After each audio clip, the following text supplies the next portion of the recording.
नमस्कार, Bihar in short में आपका स्वागत है। मैं शादाब मलिक। 31 जुलाई का दिन जदयू के लिए बहुत अहम है क्योंकि जदयू की कार्यकारिणी की बैठक 31 जुलाई को होनी है और उसी कार्यकारिणी की बैठक में जदयू के राष्ट्रीय अध्यक्ष यानी नए राष्ट्रीय अध्यक्ष की घोषणा भी होगी क्योंकि आरसीपी सिंह अभी तक जदयू के राष्ट्रीय अध्यक्ष हैं, मगर मंत्रिमंडल का हिस्सा बनने के बाद और मंत्री पद की शपथ लेने के बाद अब जदयू में एक तरह से अंदरूनी बात चल रही थी कि अब कौन होगा राष्ट्रीय अध्यक्ष। तो ऐसे में अब जब ये ऐलान एक तरह से हो गया है कि जदयू के कार्यकारिणी की बैठक 31 जुलाई को होगी और इसी में ये फैसला हो जाएगा कि अब नए राष्ट्रीय अध्यक्ष जदयू के कौन होंगे। तो अब सारे लोगों की नज़र 31 जुलाई पर टिकी है क्योंकि जदयू में ये एक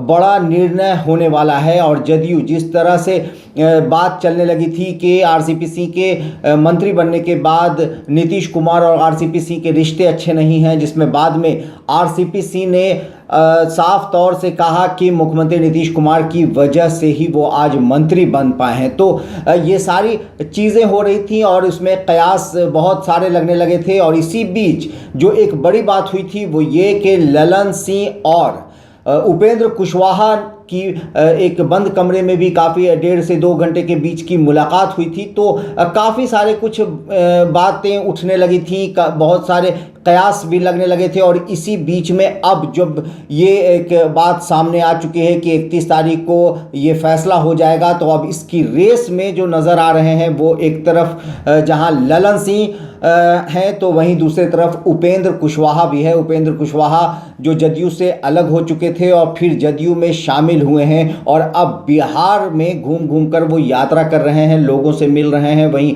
पार्टी को मजबूत करने की बात और संगठन को मजबूत करने की बात भी कर रहे हैं। तो अब ये चर्चा है कि आखिर अब इन दोनों में से ही उम्मीद की जा रही है कि या तो ललन सिंह बनेंगे राष्ट्रीय अध्यक्ष या फिर उपेंद्र कुशवाहा भी इस रेस में शामिल है। वहीं सूत्रों से ये भी जानकारी मिल रही है कि ज़्यादा जो इस रेस में आगे हैं वो ललन सिंह हैं और बहुत मुमकिन है कि ललन सिंह को राष्ट्रीय अध्यक्ष बनाया जाए। तो अब देखना ये होगा कि ललन सिंह राष्ट्रीय अध्यक्ष बनते हैं या फिर उपेंद्र कुशवाहा, क्योंकि ये भी मुख्यमंत्री नीतीश कुमार ने एक तरह से ये भी सिग्नल दिया था कि उपेंद्र कुशवाहा को भी कोई पार्टी का बड़ा पद दिया जाएगा। तो ये भी एक कयास लग रहा है कि अगर ललन सिंह राष्ट्रीय अध्यक्ष बनते हैं तो उपेंद्र कुशवाहा प्रदेश अध्यक्ष बनाए जा सकते हैं, मगर अभी भी ये बात साफ नहीं है कि राष्ट्रीय अध्यक्ष कौन बनेंगे। मगर इतना ज़रूर है कि ये दोनों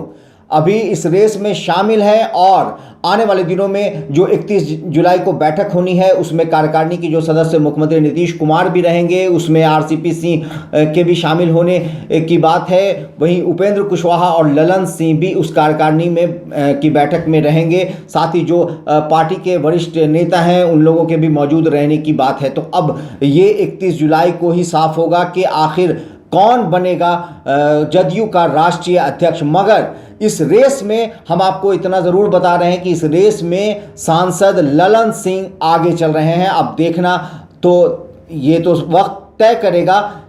तो ये 31 जुलाई को ही साफ होगा कि जदयू का नया राष्ट्रीय अध्यक्ष कौन होगा। तब तक आप खबरों के अपडेट के लिए बने रहिए हमारे साथ, देखते रहिए हमारा वीडियो। अगर आपको हमारा वीडियो पसंद आता है तो हमारे चैनल को सब्सक्राइब करें। अगर आप फेसबुक के जरिए देख रहे हैं तो पेज लाइक करना ना भूलें। धन्यवाद।